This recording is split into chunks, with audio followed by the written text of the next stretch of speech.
There are not many people who are talking about what my fathers used to talk about.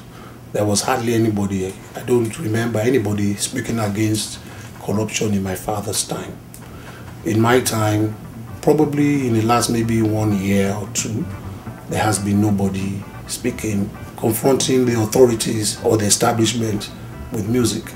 And I've not really heard any Afrobeat band worldwide singing against injustice per se like that. My father confronted the establishment.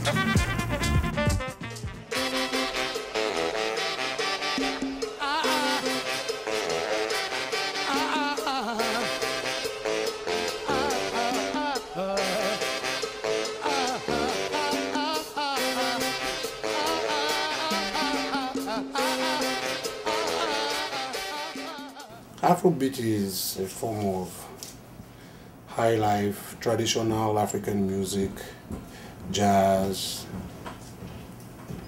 gospel African music.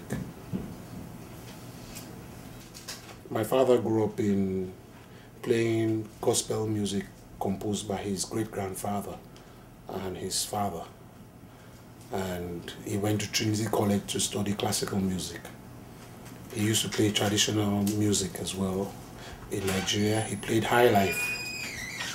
When he was in England, he heard of Miles Davis and got involved in the jazz world. Went back to Nigeria, came to America, got involved with the Black Panthers and all that, and got very involved with the jazz world.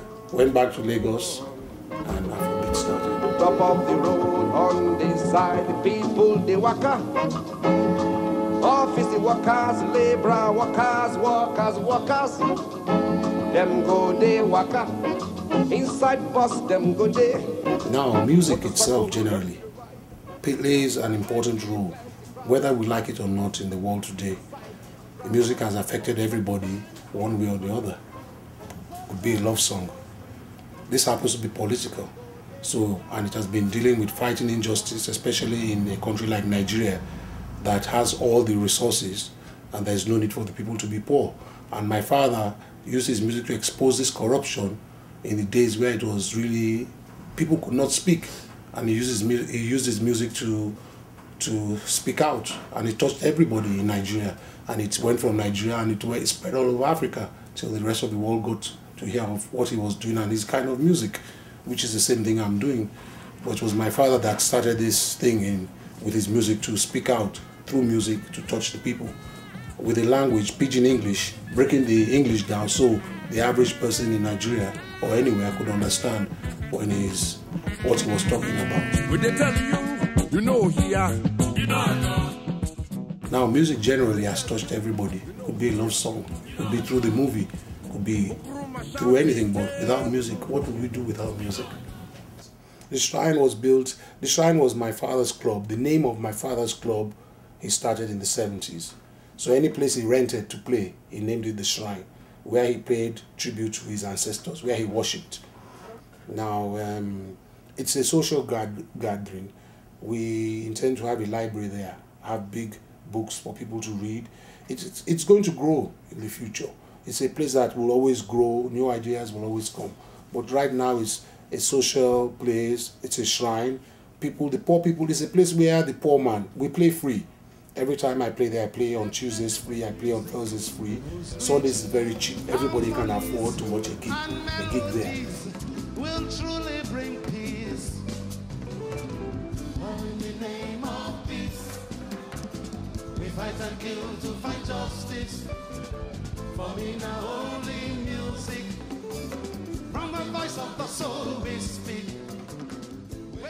And I believe the government, after the death of my father, would be most happy not to hear his name anymore, because it brings back too many memories about the past and present, especially when Nigeria is still not getting better. We still don't have electricity.